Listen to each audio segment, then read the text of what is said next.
They lob it up high. Howard! Oh, man! You gotta be kidding me!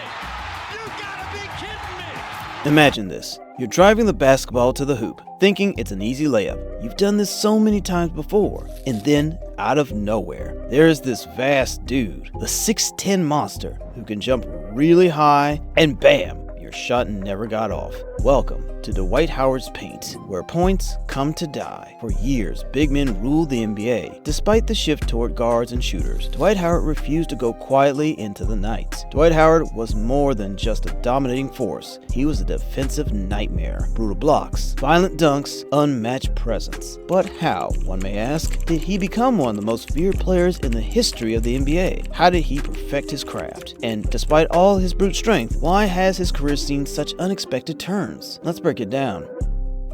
The history of Dwight Howard is to be retraced right back to where it all began, Atlanta, Georgia. Born in 1985, he grew up in a basketball family. At that stage, the rest of the boys his age would have been doing their dribbling practice. Instead, he simply yearned for the apotheosis in the paint.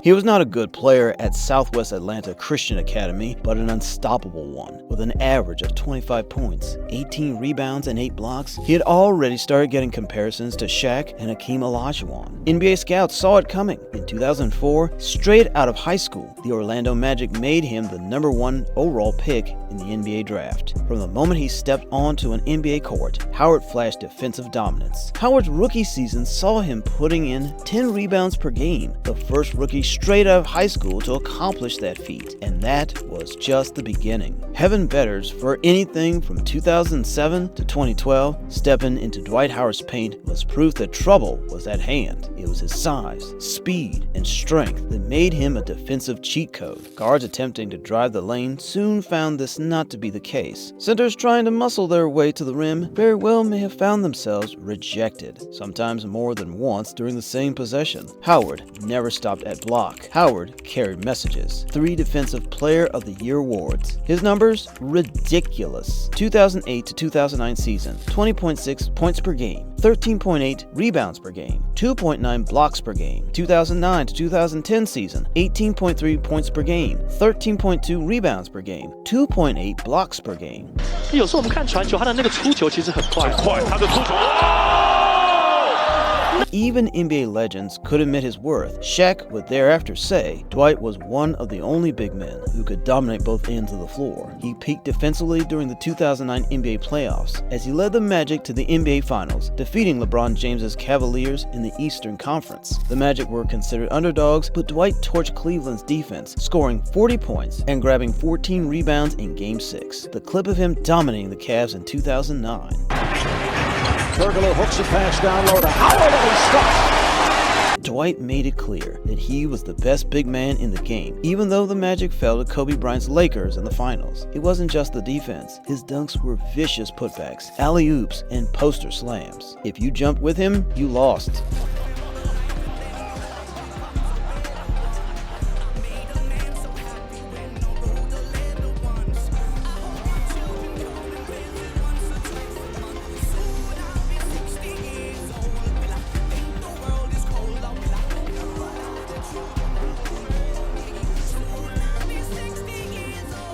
He wasn't only a defender, he was a highlight reel, a superstar player, and for a short interval, Dwight Howard owned the NBA. Dwight Howard's Superman dunk from the 2008 Slam Dunk Contest at the NBA All-Star Weekend is one moment that has gone down in dunking folklore. Howard has an explosive style with the power of a freight train, and this dunking display was jaw-droppingly creative. On the second dunk trial, he appeared, draped in a Superman cape, and launched himself toward the hoop. However, the sweet memory of Howard executing a dunk as if against the pull of gravity has stuck with all. The 6'10 Howard soared to the basket with the ball in his hand fully extended, causing many to believe he jumped higher than anybody in the NBA. This unforgettable moment, called the Superman dunk, truly whetted the fans' appetite for the moment and earned Howard the honor of the 2008 Dunk Contest champion.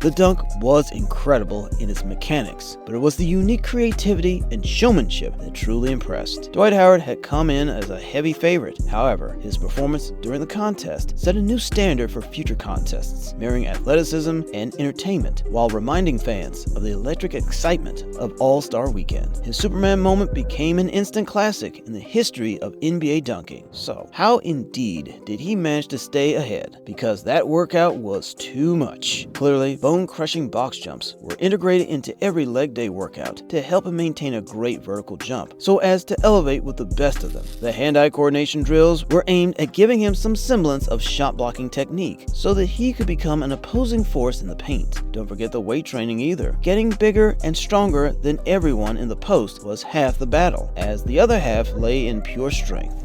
Drive it up. That's it. 2 more. Good. Chest high. Nice job. 5. We haven't even touched what we can get out of his body. Muscle-wise. But it wasn't only physical. No such pregame rituals sought clarity of mind. Meditations, visualizations, and deep breathing kept him calm and focused during the craziness of the game. When Dwight was not playing basketball, he was studying it. He realized that if he was going to be truly great, he had to concentrate on every facet of the game, be it mental strength or physical conditioning. It had ceased being mere practice. It was an obsession. Dwight's career was highs and lows after ruling Orlando. Injuries, locker room drama, and different teams made people question if he was ever meant to shoot for the stars again. He had a first stint with the Lakers in 2012. That one went downhill for him. He had used the fans, and he left after just one season. Then, in 2020, it was time for part 2 with Dwight, but with the Lakers again. This time, he wasn't viewed as their star, but rather as a role player. He also took it now with no ego, no expectations, only defense, energy, and hustle. Within the NBA bubble, Howard became important to the championship possibility of the Lakers. He locked Jokic down in the Western Conference Finals and was tough in the paint, with LeBron and AD needing that big body. In this quarter, now a turnover for the Nuggets. James leaves it up top. Howard can't finish it. And finally, in October 2020, the moment Dwight had been waiting for his entire career to arrive came. The championship was displayed before the Lakers. Bringing years of ridicule to an end, he proved the doubters wrong. He got emotional while holding the trophy in his hands. Everybody out there, don't ever give up on your dreams. Get fucking do it. I swear, just keep fighting. I swear to God, don't ever give up on yourself, man. Look at this shit, bro.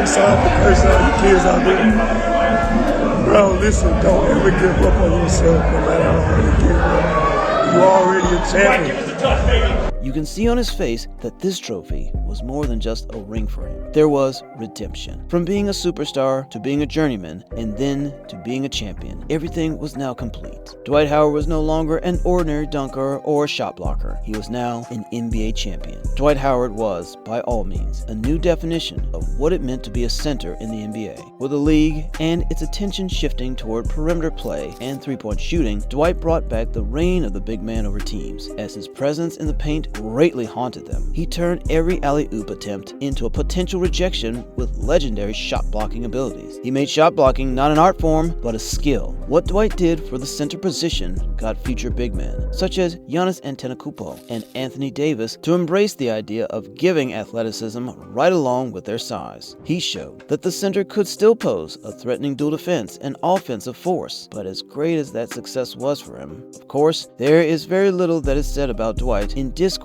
concerning the greatest players to ever live. Haters blame his lack of post moves, a few disagreements with teammates along the way, and a series of unfortunate injuries for why he was never able to reach his full potential. That's not what the numbers tell, however. 3-time Defensive Player of the Year, 8-time All-Star, over 2,000 career blocks, NBA champion. He was one of the last great dominant big men in a world that is slanted more and more toward perimeter play. So much can be said about his effect on the game, and with his certain Hall of Fame Fame status, Dwight Howard will undoubtedly go down as one of the most influential centers of all time. Throughout his NBA career, Dwight Howard immersed himself in multiple controversies that often took the limelight away from his on-court achievements. The Orlando Magic incident was a major issue. Demands for a trade and public battles with management led to a tense atmosphere, and his exit in 2012. Criticized for being a bad leader, or more likely for being an unperceived leader, during his short time in Los Angeles and Houston, many considered him to be a polarizing presence. Howard's personality and approach to the game have drawn criticism, as he has been called immature and said not to be serious about working on his skills. Howard has remained in the conversation for one of the most dominant centers in the NBA, while his character remains up for debate. So, what do you think? Dwight Howard, one of the most underrated big men to ever play, or did he fall short of the expectations? Let us know in the comments. Love him or hate him, Dwight Howard changed the game. His father was a former Laker. Caldwell home. Under to Dwight, serve it